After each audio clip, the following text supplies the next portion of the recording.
Hey guys, thank you for joining me today. Today we're going to be talking about meal planning 201B.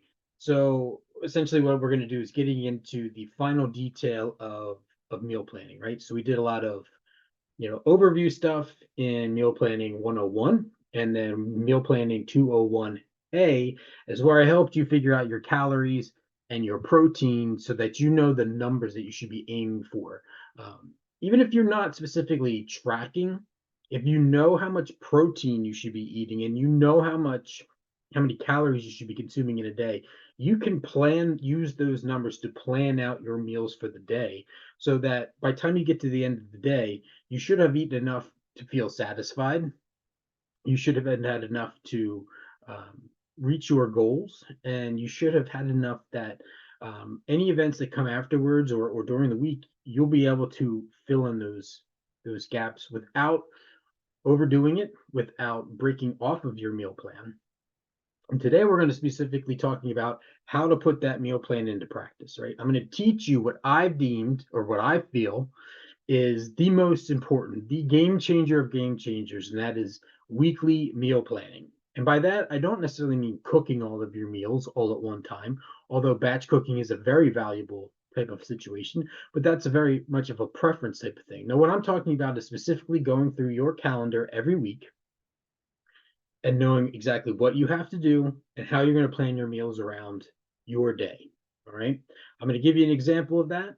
And I'm going to go through, a couple key notes here, but let's get this started. All right. I'm going to share my screen and we're going to go ahead and we're going to start this. All right. Meal planning, fine tuning your meal plan schedule based off of your calories and your protein. Now, I'm not going to be so much talking about your calories today, although it will get mentioned and I will talk about how that's important. But we want to specifically be focusing on protein, and I'll explain why in a couple minutes here. All right, today what we're going to be talking about is the ultimate healthy habit, and that is meal planning. And I'll explain why it's the ultimate healthy habit, because once you learn how to do this, everything in terms of nutrition just starts falling into place and it becomes one of those things that you just don't have to think about. You learn, you apply, you continuously do it, and you'll start seeing these amazing results. Protein first, non-program meals. So when you've got events, when you're going out to dinner, or let's say you want to order takeout, right? What do you do when those things are coming up? I'm going to do a meal planning example with you through a spreadsheet, and then you can either get the spreadsheet, which I'll post, or you can use a notebook. But I'm using a spreadsheet because it's just easier to write out that way. What do you do when your schedule gets hijacked? Because it's going to happen. That's just the way life works. If only we could only plan so easily, and then we'll conclude things up. All right. The ultimate healthy habit. By taking time each week to look at your schedule and plan your meals around that is the game changer. It is the thing that will change your habits. It was the thing that will change your nutrition. It will change how you view the process of trying to lose weight, get stronger, and be healthier, right? Ultimately, if we're talking about this from an intuitive eating point of view, what we're going to do here is we start off at what you don't know, what you don't know. Well, now we're going to start learning how to implement the things that we don't know. All right. So when you meal plan, when you take time to look at your schedule on a Sunday or a Monday or whichever day you start your week on, and you look at your schedule, use your phone, use your day planner, whatever it may be, you're going to open it up. You're going to take a separate notebook and you're going to write out, here's what I've got going on. Here are the meals I'm going to have. And here's how I'm going to fit all these things into my schedule. By doing that, you're going to create consistency, right? It's a habit that you develop. But as you're developing it, you're going to start learning how to eat, right? What's best for me in the morning? What works for me in the afternoon? What snacks should I keep on hand? How to grocery shop. One of these questions that I get asked so many times because grocery shopping can be very confusing, right? Do I go through the perimeters? What aisles do I avoid? Am I not allowed to have this? Am I not allowed to have that? And then ultimately, we want to avoid the mindless eating. They're not guessing, right? As I've said a million times before, winging it doesn't work. All right. It shows discipline. All right. We need to develop the skill of discipline. Discipline is saying, what do I want most versus what do I want now? Because when you meal plan, you have a plan to fall back on, and you don't have to worry about having all the things in your house that are going to derail that. So that means no more cheating. You have everything you should have planned, prepared, and now you're ready to go. You can look as food for as your food as your fuel to help you with your goals, but you can also start looking at it as a way to enjoy your life. It doesn't have to be this super strict, can't do it, can't have it, any of these things. It can't be all listed there. Okay. We're going to show discipline, create consistency, and you're creating a blueprint for yourself. Don't know what you're supposed to be making? You got it written down. What's supposed to be coming up on this day? How am I going to prepare? You got it already down. No more guessing what's for dinner, lunch, breakfast, whatever you want to put in there. You've got it all done. It's all written out and it's ready for you to go. You're creating a document every week that says, here's how I'm going to eat. Here's the guidelines. How can I follow this plan to the best of my ability? You want to think progress, not perfection, but it starts creating those habits of consistency and discipline, which is what you need to start losing weight, getting stronger, and building that healthy lifestyle that has eluded all of us for so long. So what we want to do here is we want to focus on protein first. That means every meal that you plan, you're specifically going to write down, here's the protein choice I'm going to have. Now, you don't necessarily have to put down how many servings, cups, and all that stuff, but give yourself a general idea of this is what I'm going to be having. And then you fill in what the fats are going to be, what your carbs are going to be, right? So you make sure that you have put down all of your protein first, fill in everything else, okay? Here's a little protein cheat sheet. Common foods that we eat.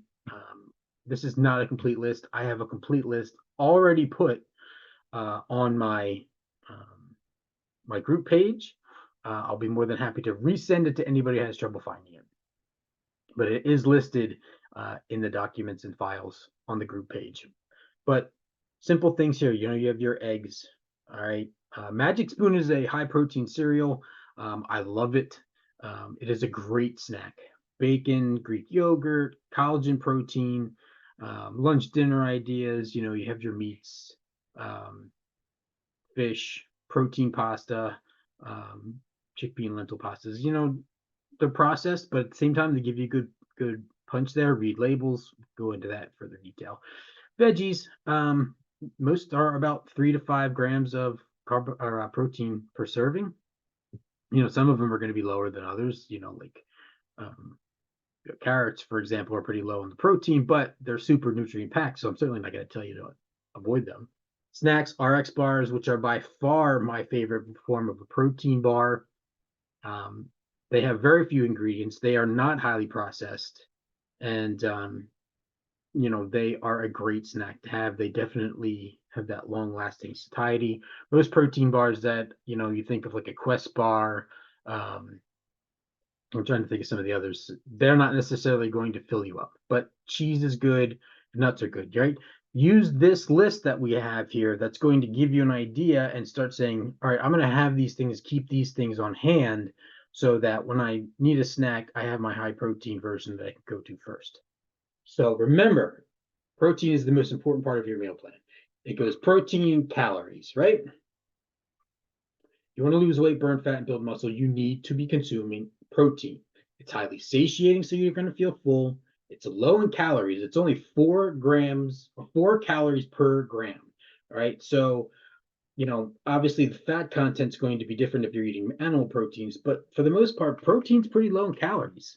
You could eat 800 calories worth of protein and definitely hit your 200 grams of protein if that's what you're trying to do. Your goal is to have 1 gram of protein per pound of ideal body weight. All right. We went over this last time, and this is just kind of a quick summary, but make sure you're starting with your protein. All right. So what do we do when we get to those non-program meals, right? I am certainly an advocate for going out to dinner. spending time with friends. I have learned by working with my own coach the value of food. That means that food isn't just for me to stuff my face with, to fill some hole in my soul. It is not something to be used for me to escape. It is something that I can use to bond with my friends when I go out to dinner with them, celebrate certain occasions like I do with my wife. It was just her birthday last week. Um, those types of things. That's what food should be. It shouldn't just be consuming it. It should be more about what joy does it bring in my life in certain situations. We need to eliminate the idea that food is consuming or not consuming food is a punishment or a reward. We need to get that out of our heads right away. We need to say food is either leading me to a goal or away from a goal. And through the process of planning and scheduling, I can make sure that it's always leading me towards the goal. Remember, you are in control. There will be times when you're not, but you can still maintain some level of control by being mindful of certain things. We can't spend our lives cooking every meal, nor should we, in my humble opinion. Time with friends and family should always take priority over your meal prep. Not your planning. You should always be planning and knowing when those things are coming up, but meal prep, right? So don't go buying, 50 pounds of chicken when you're only going to need, 30. That's a very extreme example, by the way. Special events come up, and you should be able to attend them and enjoy the food that's there without guilt and without derailing your progress. And I'll go through that in a moment. So what I want you to do is follow these 3 steps when you're not in control of what food is being available. All right. First thing you're going to do is you're going to look over your menu in advance. All right. Most restaurants have their menus online. Look it over and pre-select what you're going to order. Yes, I know some of you are going through this. Well, I don't know what I'm going to want. Well, you know what? Look at the menu in advance and it might start, changing your mind, wetting the whistle a little bit, giving you some idea of what you're going to want to have. That's what you want to do there.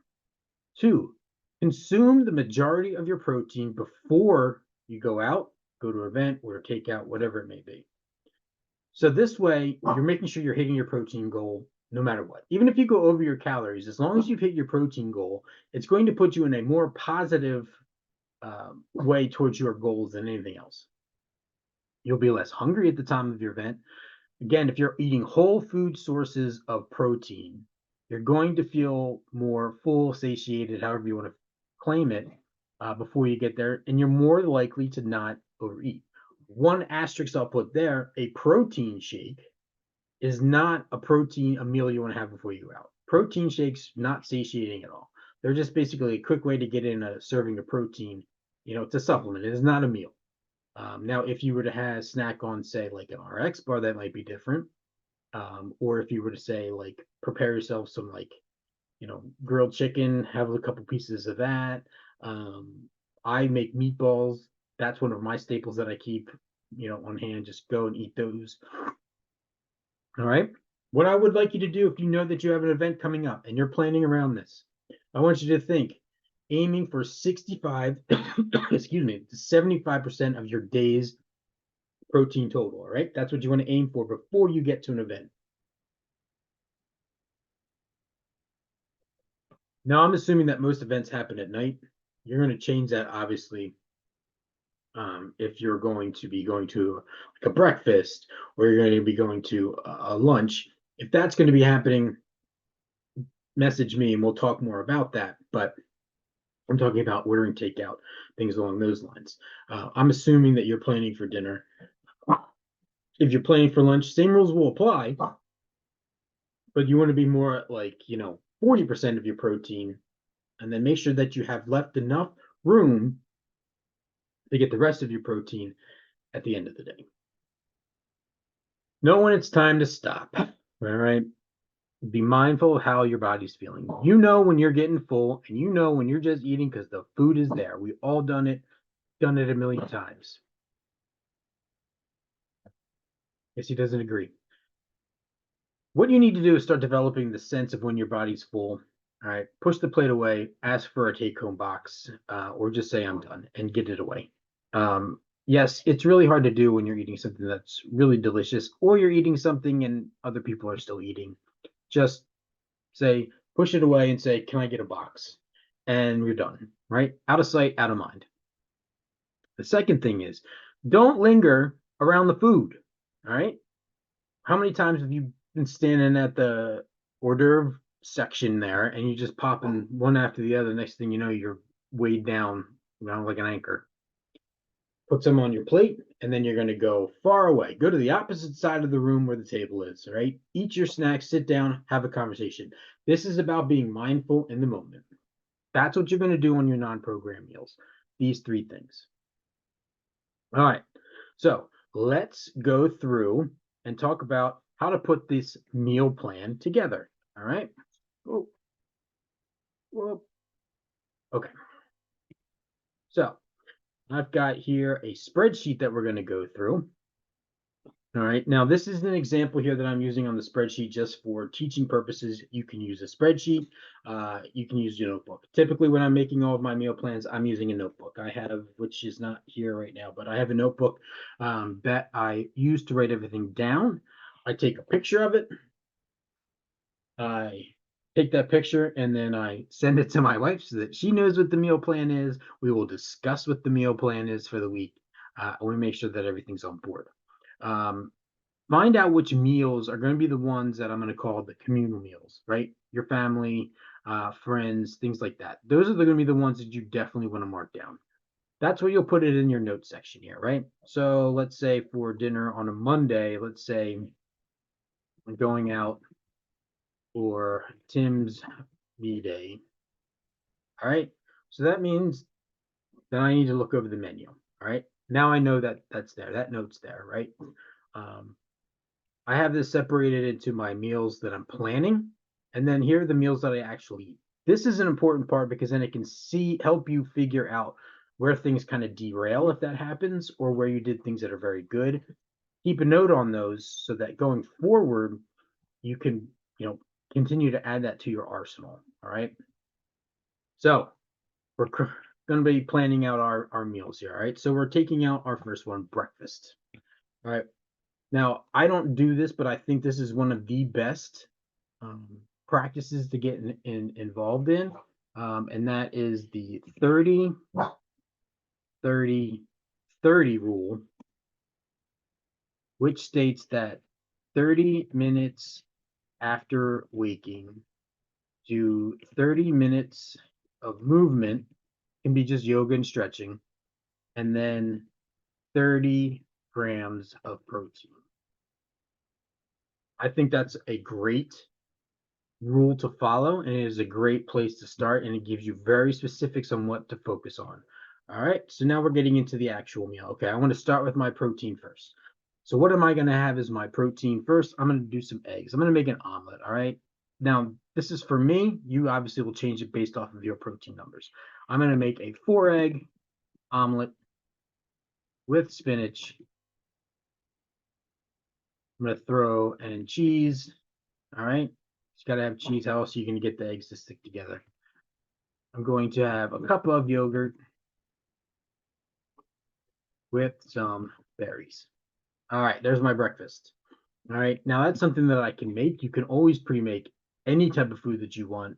You can just be scrambled eggs or whatever. I have listed in a batch cooking some egg casseroles and things like that. All right, so now I want to know what time I'm going to have it. I'm going to have that at 6:30 a.m. The calories there. We're just going to estimate that. We're going to estimate it around 600 calories. I'm not entirely sure if that's right, but I do know that 4 eggs is going to be about 16 grams of protein. Spinach and the cheese is probably another 5. So we're looking at 21. Cup of yogurt's about 18 calories. 21, we'll just say 40, right? For the sake of making this quicker. All right. Then I'm going to get to my morning snack. So for me, that's going to be around 9. All right. Morning snack, I'm definitely going to be doing the RX bar, and I'll have a shake. I do that for 2 reasons. One, again, this is going to be about 40 grams of protein. It's about 400 calories. And again, another 40 grams of protein. I do that so that because I'm usually working out between, at some point in time I'm working out. So I like to make sure I get a little bit of a higher protein meal after I work out. That's a preference. Don't have to do it that way. Lunch. All right. I'm going to go with some grilled chicken. All right. For me, I like to do about 8 ounces. That's going to be the proper portion size for me. All right. I'm going to do a cup of potatoes and a cup of broccoli. Okay. Okay. That'll be around noon. Again, we're looking at about 600 calories. Once I factor in the cooking methods and things along those lines, because I'll definitely cook my vegetables in some oil. 8 ounces of chicken is going to be about 500 calories. A cup of potatoes is about, I'm sorry, 8 ounces of chicken is about 400 calories. A cup of potatoes is about 100 calories. A cup of broccoli is, we'll say it's like 50 to 75. Okay. 8 ounces of chicken is a ton of protein. That's like 60 grams of protein, 70 grams of protein, perhaps, if it's a chicken breast. A cup of potatoes, you're getting like one. Cup of broccoli, you're getting three. So we're looking at like, we're going to say like 65 grams of protein. All right. And so on and so forth. I get to my afternoon snack. That's what I'm just going to have a couple meatballs. All right. That'll be around three, about 400 calories. And then we're going to look at how many protein that is. It's about 25 grams of protein for dinner. All right. Now I'm going out. So where am I at so far, right? We're in the about 165 grams of protein, 170 grams of protein. So that leaves me with 30 grams of protein. So I'm going out for Tim's birthday. We're going to a restaurant. I'm looking things over. The smart meals that I'm going to get are things that are going to be on the absolute healthiest side with the minimal amount of things prepared with it, right? So things that don't have a lot of sauces, things that don't have a lot of oil, things like that. Avoid things like your salads and all that stuff. Get something that you really absolutely want. All right, I'm already at 2,000 calories, so I'm going to be going over my calorie mark today, right? Because I'm not going to be eating a 300 calorie meal at a restaurant. That's just not going to happen. All right, so I want to be a little bit more mindful of what I'm eating, but I also want to hit that acceptance button, and we'll talk about that in a moment. So for dinner, all right, what I'm going to have, all right, is I'm going to try and go for a little salmon, all right, with some veggies and, probably potatoes again, because that's typically a staple for that. And that'll be around 6. Oop.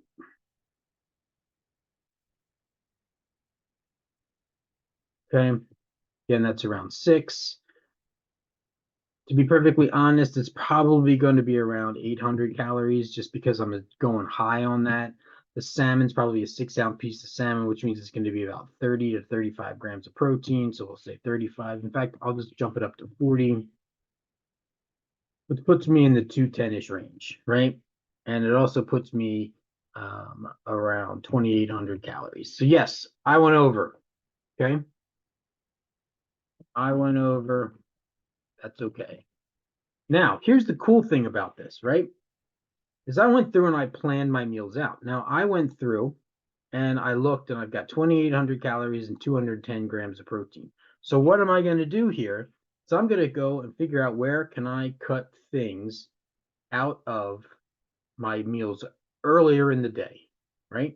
Maybe not necessarily protein. I'm definitely not going to cut that out. I certainly want my grams of protein in there. But, what I can do here is say, you know what? I think I'm going to cut the carb out of my meal here, right? So now I'm going from 600, we'll say, down to like 450. All right. So now, I can take 150 off of that. We're at 2650, so on and so forth. All right. I don't, just for the sake of time, I'm not going to go into too much of that. But you can look at your plan and then ultimately decide where can I make sacrifices so that I'm not going over my total, but still hitting my protein goal. Right? That's the value of planning. Yes, right now it's seeming like it's taking a lot of work because you're not really familiar with how you do it. You got to practice it. And you're going to do this for every day of the week. Okay. Now, do you have to get as super detailed as this? No, you can simply write down what you're planning to have. And then if you are tracking, cool. If not, you'll know when you're over your calories. But I'll bet that if you start with protein first, and I mean like a significant chunk of protein, 1 egg is not enough. All right. 4 ounces of chicken, that's not enough. You need to be making sure that you are having hearty portions of protein and smaller versions of carbohydrates. All right. You can go load up on the veggies. It's pretty hard to overeat on veggies, to be perfectly honest with you, so long as they're not doused in oils, butters, and cheese and things like that. Okay. All right. So let's go back. But you'll do that for every day of the week. All right. That was a fast example, but it gives you the idea of making notes, understanding where you should be at, and how to go ahead and plan with your protein first and how you can fill in those other things, right? And then once you see where your totals are at or how much you're having, you can be more mindful when you go into the actual part of things, right? So I know that when I go out to eat, because I'm at a higher calorie, I want to make sure I'm a little bit more mindful, and I'll probably change that throughout the day. I can fine tune and tweak things as long as I can see it on paper. All right.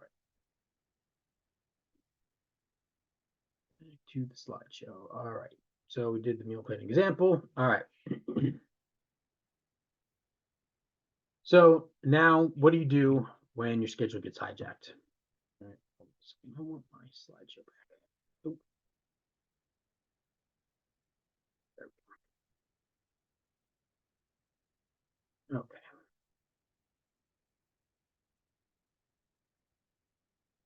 All right. It's clearly not going to cooperate with me, and I'm not an expert on PowerPoint.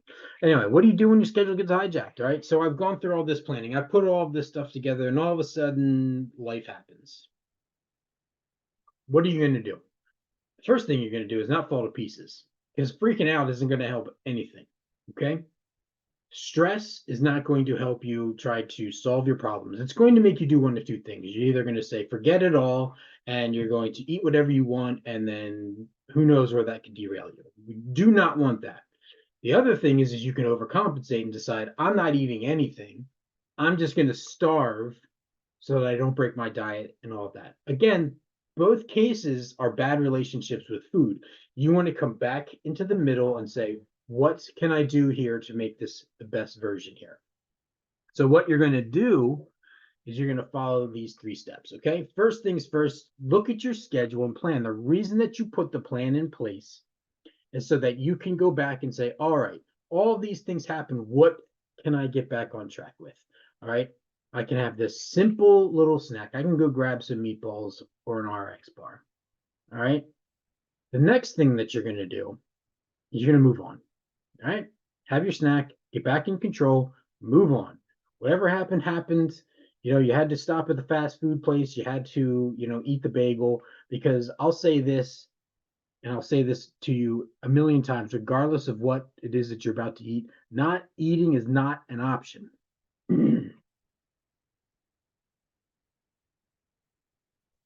Number 2, acceptance is the answer to all of my problems today. We're all in recovery in this group, or at least most of us, so you should be very familiar with that phrase. Freaking out solves nothing. Okay, just went through why you're either going to go in one extreme or the other. You want to bring it back into the center. Take a deep breath. You're not going to derail everything that you've worked hard over a day or two. Okay, if things happen, things happen. All you're going to do is have your plan in place so that as soon as you're able to, you can get back on track. It can be hard sometimes, especially if what you're going through is an emotional type of thing. But the reason that we have all these things in place is for that. And it's also why you have accountability coaches, me, people in the group. Um, that's what we're here for. All right. Then one of the things that you can do if you want to stay mindful of everything is fall back on your calories. Now, we should have calculated our calories. You should know how many you should be trying to get in a day. And while you can't get the protein that you want to be getting into, it doesn't mean that it's permission to overeat. You can simply and easily fall back onto what your calories are. So if your calorie goal is 2,300 calories, like it is for me, I can say, all right, I'm not going to get my 200 grams of protein today. I may not even get 100 grams of protein. But what I can do is make sure that I keep my calories low, that I'm eating enough of the things that I know are going to satisfy me so that I'm not going overboard. All right. Now, if I do go overboard, I jump back onto my plan the next day. I do not overrail. Two things I want you to remember. The first one is about discipline again. What do I want most versus what do I want now? What I want most is to stay in control of my diet, regardless of the situations that are coming up. Right? I want to make sure that if I can't focus on my protein, I'm focusing on my calories. If I can't do either one of those, I am not freaking out. I can control whether or not I freak out or not. All right. And the second thing is I want to be consistent. And consistency means that if I miss one day, I don't miss two. And if for some reason I have missed two, I will not miss three. That's how we develop those habits. That's what you do when your schedule gets hijacked. All right, we're going to wrap this up because I've gone way longer than I already thought it was going to. All right, conclusion here. Weekly meal planning. Sitting down, taking the time to meal plan. You're going to be bad at it at first. It might take you forever. It might be really, really annoying at first. But the more you do it, the more you will get better at it. The easier it will become, the faster you can get it done. I've been doing it for 20 years. I can't believe I said that. 20 plus years at this point. And it takes me about 15 minutes to do it. If I really want to get more detailed and I've really got a lot of things going on, it may take me a half an hour. It really all depends on the week. But what's 30 minutes in the grand scheme of things in terms of your health and fitness? It will help you develop all the skills that you need so that you do not have to go on a diet again. What is going on here? Remember, protein is your biggest ally when it comes to your nutrition plan. Make sure you hit your protein targets first. Start every meal with the choice of protein that you're going to be having. Don't shy away from your non-program meals. Enjoy them. Learn to enjoy time with your family and friends and be present in those moments. Don't go worrying about all the things that you did or didn't do, and where you should be, where you shouldn't be. Just enjoy the time with your family and friends. It was hands down the biggest lesson that I learned when it came to developing a better relationship with food. When your schedule gets screwed up, do not freak out. Use your plan. It's written down. Focus on that. What can I jump back into? All right. Follow to the best of your ability. If you need help with this, I'll be more than happy to guide you. All right. Send me an email, andyroding@gmail.com, or you can direct message me on Facebook, and I'll be more than happy to have a conversation with you to see if coaching is right for you. If it's not, okay, maybe you just have some simple questions.